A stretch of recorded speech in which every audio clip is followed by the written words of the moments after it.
views expressed on this program are not necessarily those of WTJX's board, staff, or underwriters.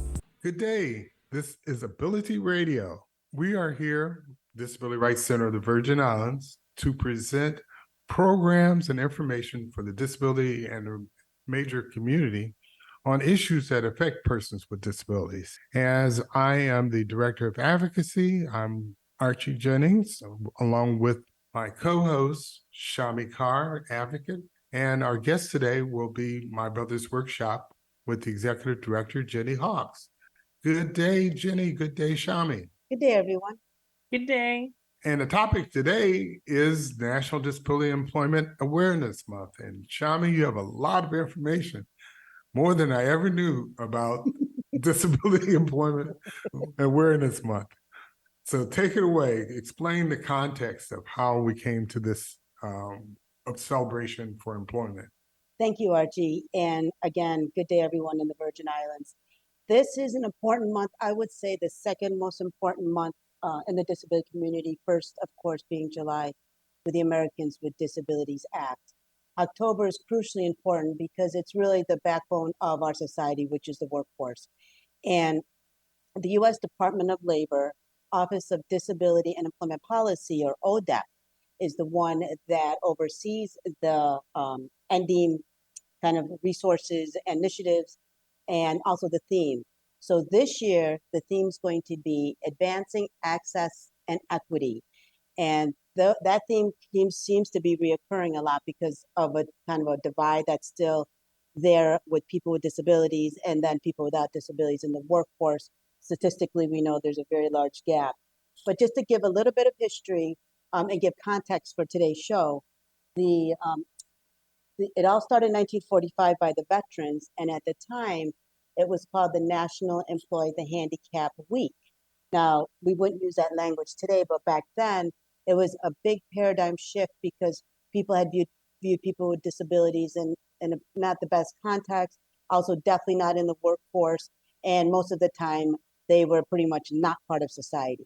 So the veterans who came back from the world wars were obviously had some disabilities, and so they wanted rehabilitation services to then be part of the community again. And this again was a paradigm shift. And so this has now been going on again since 1945 to really celebrate disability and employment in the workforce.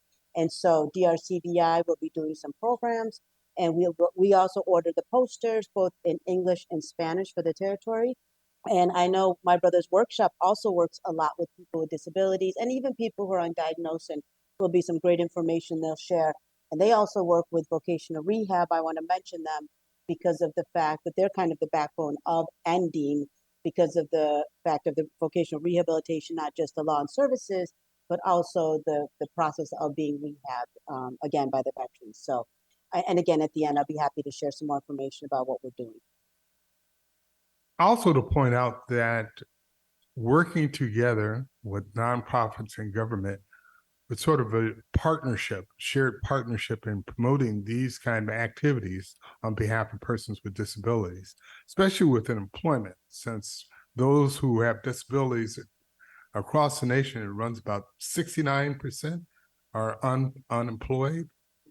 And issues with regard to the Virgin Islands also leaves very few avenues for productive employment. So we would like Ms. Hawks to speak to some of her programs that's run through My Brother's Workshop. Yes, good day. Thank you for having us on. I'm Jenny Hawks, the Executive Director of My Brother's Workshop. We are a nonprofit operating in the territory. We currently have facilities on St. Thomas and St. Croix. If you live on St. John, though, you're more than welcome to join our team on St. Thomas. So we do, right now our demographic are 16 to 24-year-olds, and sometimes we'll do older cases on a case-by-case basis. So we do job training in the vocational skills. We do mentoring and mental health counseling. We do have licensed social workers on staff who work with our trainees. And so when you come into MBW, you actually are sectioned off in either our workshop or our cafe on St. Thomas, and then we have a workshop on St. Croix, and you get to be in a simulated work environment. So you're gaining work experience that can be translated into future employment. But at the same time, we realize that some of our trainees and students are going to be with us for quite some time. So we actually do stipend pay and then hourly pay as well. So not only are you gaining the experience, but when you're with us, you're going to be able to earn a little bit of income and really get hands-on experience in the training facilities. So, and as you've mentioned, we do work with individuals. We have referrals from lots of different agencies, but we do have a lot of referrals that come from the Department of Labor and DHS through the VOC rehab section of their agency. So, and we do take people who come by and they just want to fill out applications. We have you can stop by our workshop that's in Tutu on St. Thomas and our workshop that's in Castle Coakley on St. Croix and pick up applications. You don't have to be referred by an agency, but so you can come in and see what we're about. But obviously workforce development is a huge part of our mandate and what we believe in our mission. But we do also think that the holistic approach is the key to our success through the mentoring and education and mental health counseling. Okay, could you explain more about the holistic aspect of your services? Sure. So that part comes about as you're with us and you're doing your vocational training. Our trainers and our social workers are there to help you navigate other things that are happening in your life. Although I do want to point out that there are obviously government agencies who are also working hard on that angle too, of what's going on once you leave your work site. How's your housing? How's your, interpersonal relationships going? And so at MBW, we really recognize that that's how you're going to be successful in employment, is learning how to communicate with your supervisors, how to work as team members with everybody else. So we're not just showing you the skills that you'll need to do as you transition into other employment, but we want you to be able to, speak to your supervisors and your colleagues once you make that transition, and that you understand that when there is something that needs to be discussed or addressed, that you know how to approach the right person in that company. When I was coming out of high school, they called it workplace ready. I came from a factory town, so from ninth grade on, they kept telling us, we're getting you workplace ready. And so what are some of the, yes, go ahead. Yeah, and it is something right now a lot especially for the age group that we're working with in our current facilities, the 16 to 24, that just learning how to go to a job interview, learning how to update your resume and how to conduct yourself on your first few days at work. Work ethic obviously is a huge thing that we're trying to drill down into all of the young people who are here at our program. And we do have lots of different sectors that are coming in. Obviously, MBW sometimes is known for our work in the juvenile justice system, but we do also work with individuals who are being referred for lots of different reasons. It's not just court involved. So we have found that it's really nice to put a good mix in with our students, that they're coming from different areas, because that's what you're going to find in the workplace, is there's going to be lots of different personalities and people coming from different areas. What are some of the trade and skills that are taught through My Brother's Workshop? Yes. So if you look at our workshops in St. Thomas and St. Croix, obviously the fundamentals are there as far as construction, carpentry, woodworking, plumbing, electrical, masonry. On our St. Thomas location, in addition to those, we also have a marine sector that started up in 2018. So they're working on learning how to do repairs and maintenance of marine vessels, because obviously that's a huge part of the life of living on an island, is you have lots of different boats and ships coming through. And so we decided to stay on the side of the repairs and maintenance. So we're doing more of like the fiberglassing techniques and the welding and how you shape the wood and how you would do repairs, rather than, you know, being captains and first mates. So we're still staying more to the maintenance side of the marine industry. And then also on St. Thomas, we have our cafe and bakery. So inside of that facility, you would be learning, you would actually go through all sections of the restaurant in the cafe. So you would learn your skills on the back of the house and on the front of the house. So culinary arts and customer service would be two big areas in coming out of the cafe. But you'd get to really go through them all, and you get to really know which area you like to find employment. Have they gotten into catering yet?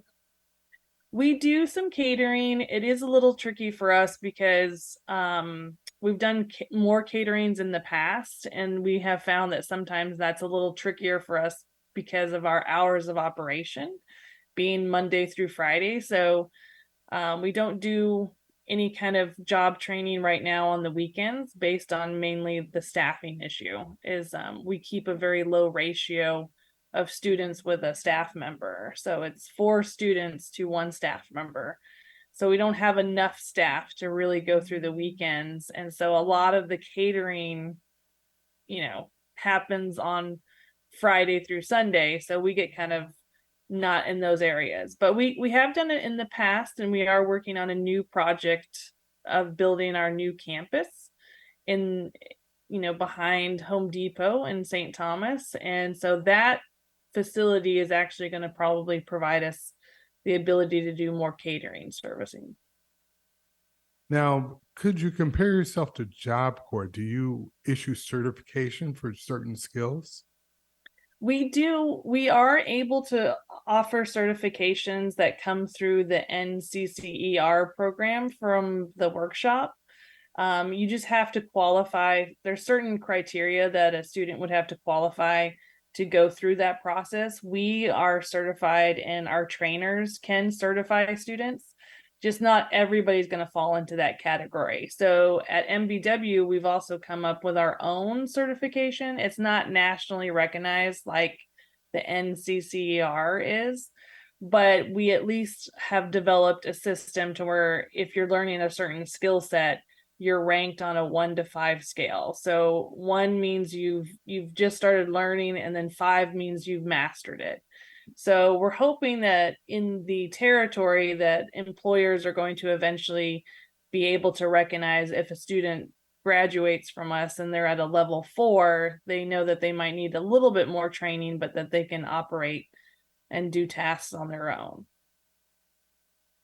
Have you ever heard of in California, they have the Homeboy Corporation? I've sort of compared your program to them because I've watched them grown over the years. One of my daughters went to college out there. So now Homeboys ran a restaurant. Now they're in the airport at LAX. So I can sort of see that happening here in the Virgin Islands as well. So Homeboy Industries is so much like a mentor to My Brother's Workshop, to MBW. We have sent numerous staff members out there to see their locations, see how they do things. I mean, obviously there's going to be some differences because they are strictly gang influenced or related. All of their clients come from that area, but very similar as far as job training, vocational training, and the workforce development angle. And also they do a very similar program, or we ended up doing a similar program to them, where students are typically with us for about a year to 18 months. They have a very strict program where you have to be with them for 18 months because I think that they're really recognizing that's what a lot of people need with additional resources or even healing from some of the trauma that they've been through in life. And so you don't want to release someone until they're ready to be successful in their future endeavors or employment. So Homeboy Industries for us is we go out there and we see that they're dealing with hundreds of people a year. They've got pipelines that send students into the local universities to finish off their college degrees. So it's sort of an entity for us that we sort of look at what are their new programs. Would those programs work here? Can we adopt some of the things we're doing? Father Greg Boyle is their founder and their CEO, and he has been here and toured our facilities, and he's pointed out a few things that he's liked from our angle, but I think we always sit in awe of Father Greg and what he's been able to do out in LA. And want to speak a little bit more about your new facilities. What's expected there? Yes, we're very excited about building. We're calling it the MBW main campus. It will be located, there's about 4 acres. It's behind Home Depot in St. Thomas. So where the solar field comes down, there's a big section of flat land, and we were able to obtain about 4 acres. So right now we're on our building 1, which will be our industrial kitchen, and it's 10,000 square feet. And then there's a second level, and that is going to have a banquet hall. So you'll see us do more events out of that space. And then we have additional classroom space that's being built on that upper level. And then, of course, our main offices. And we'll have a cafe as well. So people who are going to and from work in the Tutu area can stop by and grab some stuff. But that should be coming online in Q2 of 2024. That's the projected date right now. And that'll increase our capacity from 100 students a year to, 250 to 300 a year. So it's really going to give us way more capacity in the culinary arts section. What about the facility on St. Croix, which is that complex? They have a lot of trade machinery over there. Has there been any, attempt to try to dovetail your program into the complex equipment that's sitting there? Well, so we have our workshop facility on St. Croix. Ours is actually located in Castle Coakley. So we have our own area where we do have some of our own machinery. And they also have one of the simulators. We have a program where you can learn how to do a backhoe. And so you're for heavy equipment operations. So St. Croix for MBW is a little smaller than our footprint over here on St. Thomas. And I know that we've always been in discussions because it is really best for MBW to have some connections with Department of Education and the other agencies that are available and serving the same type of students. We don't have anything formal to be using their equipment. And then, of course, like things start coming into play like insurance and liability and so that legal nasty stuff. I know right now it's MBW, if it's our equipment, our staff on our property, our insurance agents like that way better. Right. As we get down to ending for the month, Shammi, what are some of the activities you have planned or the office is planning for the community? Sure. So this year we're going to do just a few things to celebrate in kind of various ways. And we're almost done with the planning stage. So be looking out for the actual marketing on our website at drcvi.org. It will be updated with the date and how to register. And again, if you need accommodations to participate, please give us a call so that we can make it accessible for you. One we have, and this has been a pretty popular event we've been doing for now almost 2.5 years, and it's called the Employer Recruitment Roundtable. This is an opportunity talking about work that it's a kind of an intimate recruitment event where we bring 4 choice employers. We've had at this point almost 25 employers participate with us with this event to be able to talk about such things as their application process, their screening process, which can include anything from, drug screening, background screening, different types of credit, also in terms of any types of prereqs if they have to do fitness for duty. We really get into the nitty gritty of what the screening process, because we find so many times, and I know Ms. Hawks can clearly speak to this, is that we find people have barriers and they're not sure how to navigate it.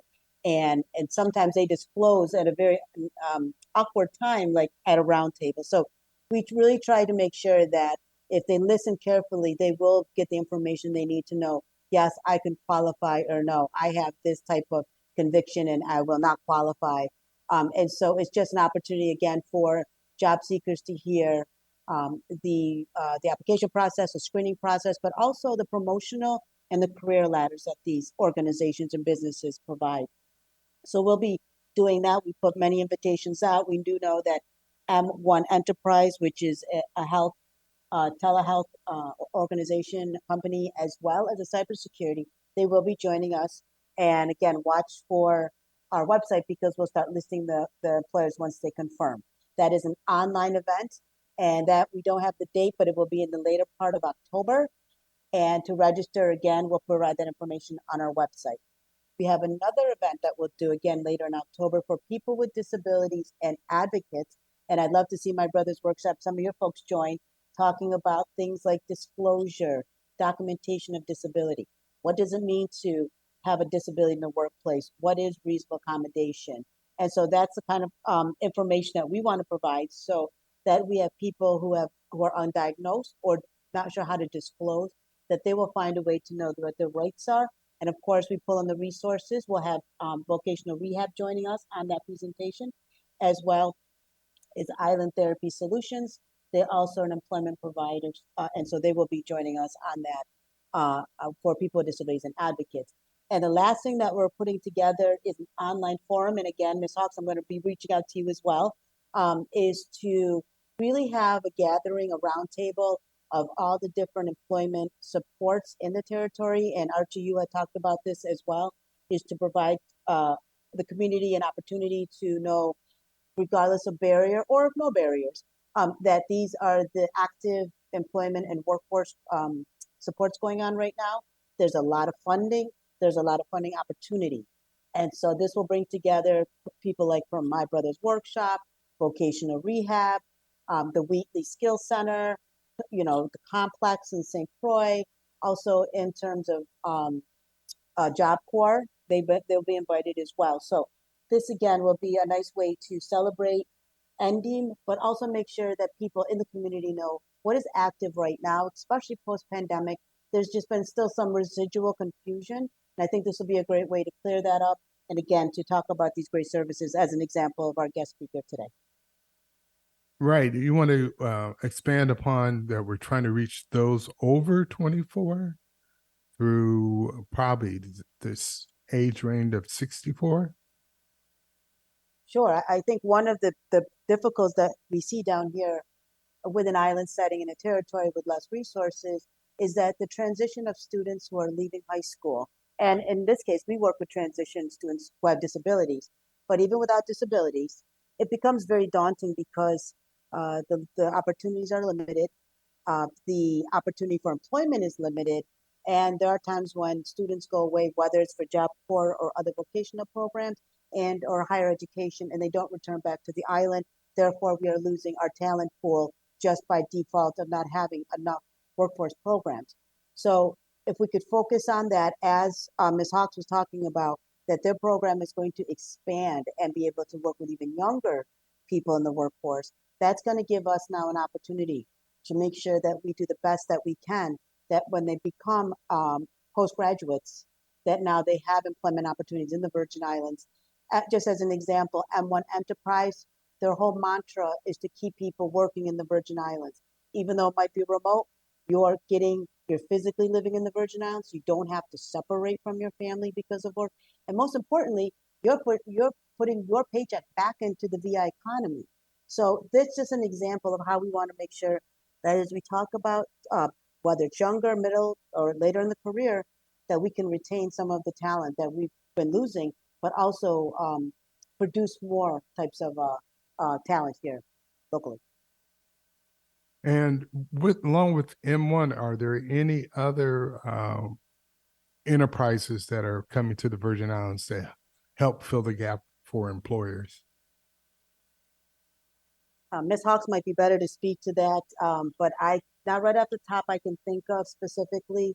It is a challenge to become a vendor and to, be in that process. So I know those are some of the struggles certainly that vendors will talk about, but the desire is here certainly. And so, we used to have a supported employment program that worked hand in hand with vocational rehab. And like I mentioned in the beginning, we do have one, Island Therapy Solution, but they're just on pause right now because they're trying to work out their process with vocational rehab. But once that starts again, we will have another support employment program, and we'll make sure to have them on or announce to the community that they're active, because that's such a big gap. So many times when high school students leave with disabilities, they don't get that one-on-one support that they need in the workplace setting. They basically stay home. And we see that far too many times. For you, Ms. Hawks, do you see any other gaps or obstacles for those coming out of high school or young persons with disabilities to get employment? Well, I think that it's pretty much what we've been discussing on this program today is the gap. The gaps are very real. Sometimes they seem large, and sometimes they seem to be getting larger gaps because you had the storms in 2017, and then you had right on the heels of that, you had COVID-19. And of course, our limited resources already seem to be a little slow coming back up. But I am very hopeful that we're going to see some wonderful progress in these next few years as we all return to what some would consider normal operations post-storm and post-COVID. So I remain optimistic that we're going to have a great few years. Okay, great. Again, thank you, Ms. Hawks and Shammi, for filling out the information for National Disability Awareness Month. And work, it is not a 4-letter word, Work is love made visible. So spread that around the community, get other people involved, those who can relate the information that we've given today to others who are looking for work and have a disability. You know where to direct them to. So thank you, Jenny. Thank you, Shammi. Have a good week, and see you the next time from Ability Radio. The views expressed on this program are not necessarily those of WTJX, its board, staff, or underwriters.